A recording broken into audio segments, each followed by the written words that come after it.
Mayor Muryn regarding water services for the villages of Arlington and North Baltimore. I just have a couple quick comments for clarification and the historic record. Two in particular. One, bringing this to light at your last meeting based on the unexpected bill, I think was an important factor, and it's good we're finally seeing some actual verbiage and explanation from the mayor on this.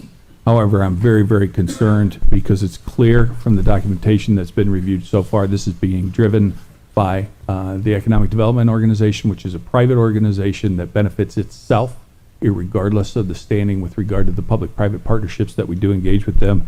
And the second thing is I want to make clear in the second half of the letter, the mayor refers to that she feels, she believes it is their responsibility to gather the information and be able to give productive information and dialogue. However, we've gone way beyond that.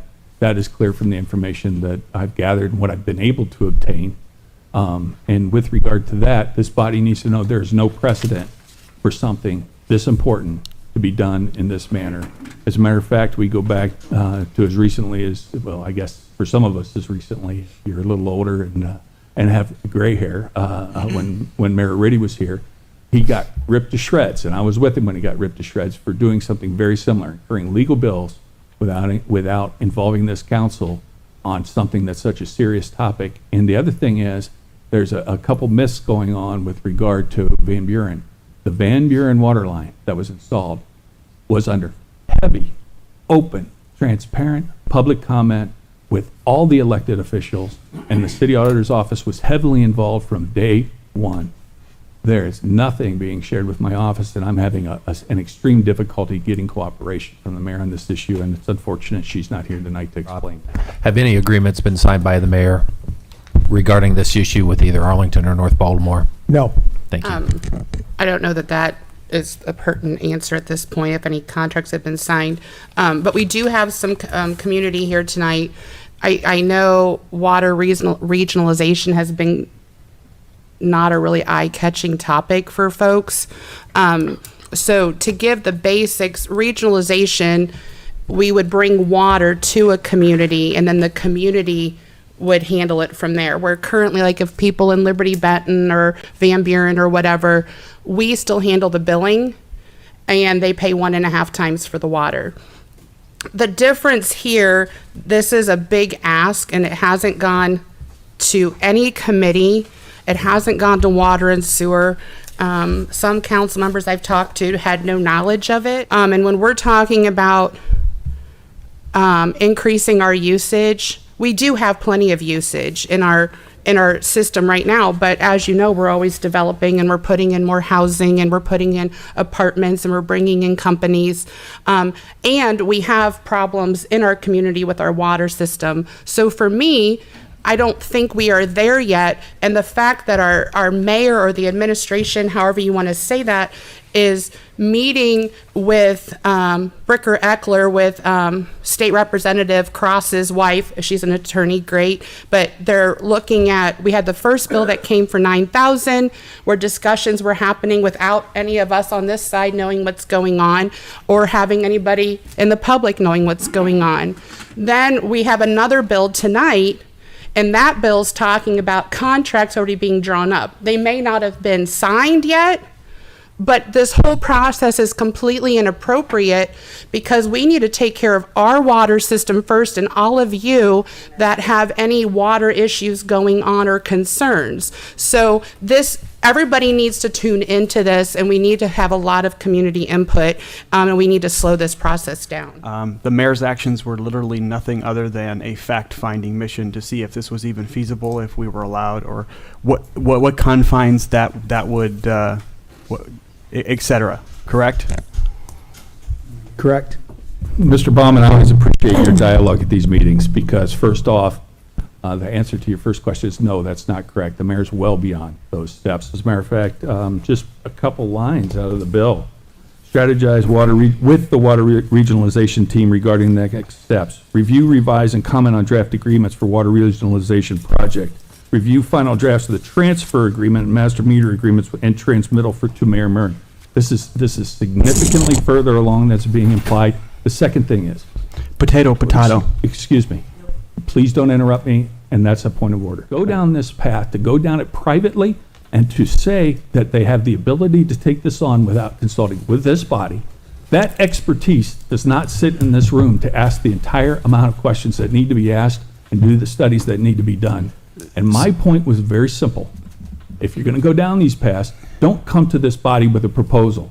Come to this body with an idea and get the authority from your body, then to move forward and how you're going to do it and involve this body. I still have yet to hear anything about water and sewer being involved in this. And water and sewer, I think, even should have been involved in one of the expenditures mentioned earlier. This council needs to get involved with these things, needs to be involved in a way that's informative, and needs to include experts. And we are so far down this path, it's unbelievable. And I think it's a complete injustice to our community and the citizens we represent. And it looks like we're representing economic development, not our people. That's my And view. in the past, we have gotten on the administration for not doing their homework before they bring an idea to us. And they have been chastised for that. In this instance, to me, they're just simply doing their homework. Nothing has been agreed to. When it's brought to us, we can sit there and tear it apart. We can bring in all the experts. We can study the hell out of it. But I'm trying to understand the fine line that, Jim, you're trying to draw between what's happened so far, which is incurring some costs. Okay, got that. But simply doing some due diligence to have so that we can have an intelligent conversation when they bring it to council. So Jeff, when you say, we're chastising the mayor, that's not what it's about. Like, if you look back while being on council, if a department head had a bill for over $3,000 without a PO, we'd have them held accountable for their actions. We'd be like, wait a minute, we run a budget, we stick to it. If you didn't have permission, what do you think you're doing? Okay? So you had your first oops at the last council meeting when we had a $9,000 bill. And then you say, I don't see there's a problem with the mayor doing her homework. I don't either, until she is spending money over $3,000 and never came to this body or water and sewer.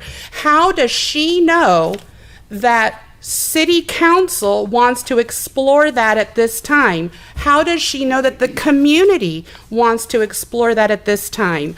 We have not taken care of our water system 100%. We have things that need to be fixed. I recently learned in the last week and a half, Jason, about the northern ridge of our community.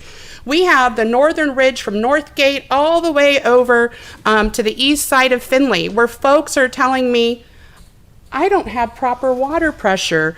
And it's because we sit high and we're eye level with John Hancock. I get it. But before we start adding more people into our system, don't you think we should be addressing those issues? Don't you think we should be making sure our wheelhouse is in order? So you can say she's being chastised because she's out of line.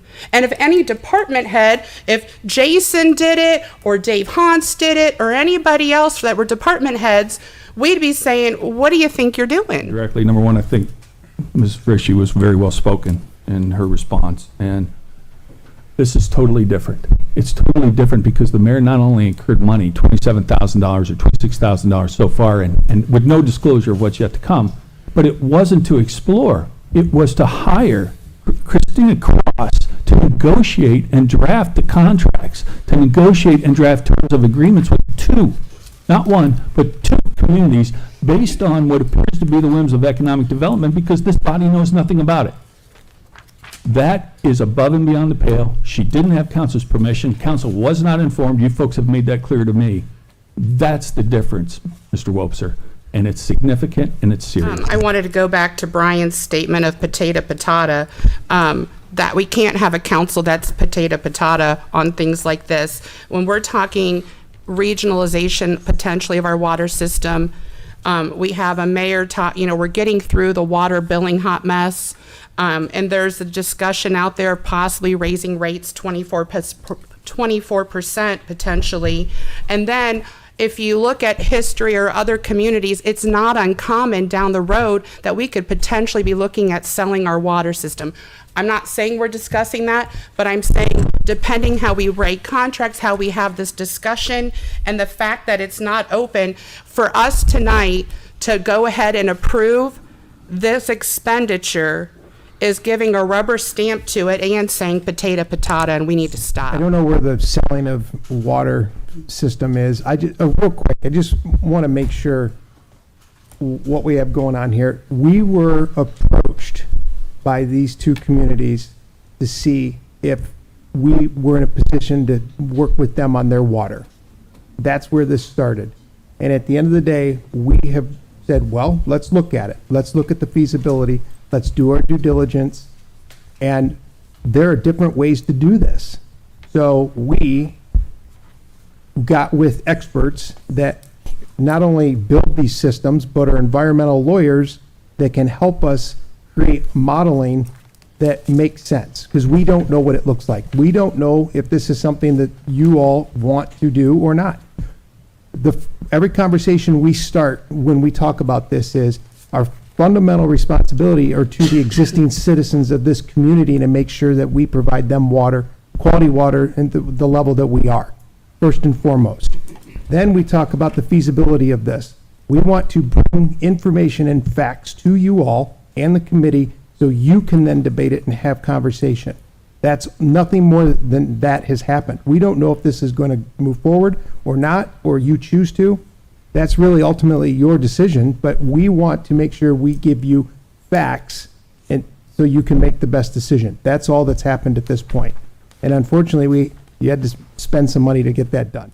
I think you're right, Rob. Feasibility and things need to be discussed. They need to be discussed before contracts are discussed and before we're paying to have those contracts drawn up. So we are out of line a little bit, and the cart's before the horse. And you weren't, well, you were in our community when we combined our health departments. I mean, God help me, I'll say it, Lydia Mahalik did a lot of communicating, and there was a lot of discussion, and it wasn't a knee-jerk reaction. I think it took a couple years for us to get to that point. This discussion should be no different. It really needs a lot of vetting to get where we're at, and we need to stop having POs. And I haven't heard once where Water and Sewer Committee says, hey, I want a committee, or where the administration's saying, we're going to go to committee and we're going to talk about X, Y, Z. And it's been 2 weeks or 3 weeks since the last meeting. We got to get on the same page. I had a lengthy discussion with the deputy auditor today. We're both in agreement. The mayor has refused to provide me the information I requested that goes directly to what the $17,000 bill is to be paid for, so that I can review it per my statutory duties. So we both agree that that bill probably can't be paid until that information is provided. Now, whether she provides it to me directly or whether she provides it to you through a committee meeting, I don't care, but it needs provided. So I'm going to ask that when you get to the legislation and that resolution is considered, that you please amend that resolution to remove the payment of the $17,000 bill to Bricker until the mayor can properly explain and document those items to me. And if you want a full explanation of my statutory duties, I'm happy to do it. I guess I would just point out that the auditor's eloquent speech there is real easy to say when the mayor's not here to defend herself. Letter to be filed. A resolution approving the expenditures made by the auditor's office on the attached list of vouchers, which either exceed the purchase order or were incurred without a purchase order, exceeding the statutory limit of $3,000, all in accordance with Ohio Revised Code 5705.41D. Mr. Wobser. Make a motion to amend this legislation to remove the $17,000 voucher, but also at the same time, as soon as that definition is, not definition, Jim, information is received, that it can go ahead and be paid. Second, Mr. Palmer. Questions or comments on the motion to amend? Yes, there is. I have a question. Don, is that motion?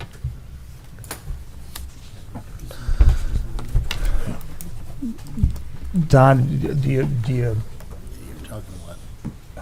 So I want to amend it Ms. to Frische. 8/17. So I don't so the amendment is to remove, but you also want to put the verbiage in that it automatically gets approved after we receive information? Mr. Wobser? No. So give it to me again. What's your motion? The motion is to remove the payment until the auditor gets the appropriate amount information that he needs, but once he receives it, it can go ahead and be paid. Jeff, your motion is really just to remove it. Ultimately, yes, but we'll make sure it gets through to the next meeting. Ms. Frische? So I would support his motion to remove, but I would add on, great that we want to give it to the auditor, but I think all of council needs the information and a committee needs formed. So I'll support his motion to remove, but my echo is council needs the information as much as the auditor All does. in favor of the motion to amend the resolution, please say aye after your name is called. Those opposed, nay. Ms. Frische? Aye. Mr. Greeno? Aye. Mr. Hellman? Aye. Mr. Niemeyer? Aye. Mr. Palmer? Aye. Mr. Russell? Nay. Mr. Slough? Aye. Ms. Warnicki? Aye. Mr. Wobser? Aye. Mr. Bauman? Nay.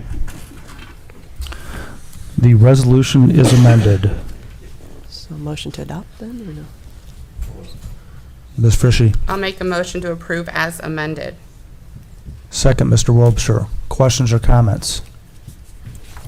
All in favor of Resolution 022-2023 as amended, please say aye after your name is called. Those opposed, nay. Mr. Greeno? Aye. Mr. Hellman? Aye. Mr. Niemeyer? Aye. Mr. Palmer? Aye. Mr. Russell? Aye. Mr. Slough? Aye. Ms. Warnicki? Aye. Mr. Wobser? Aye. Mr. Bauman? Aye. Ms. Frische? Aye.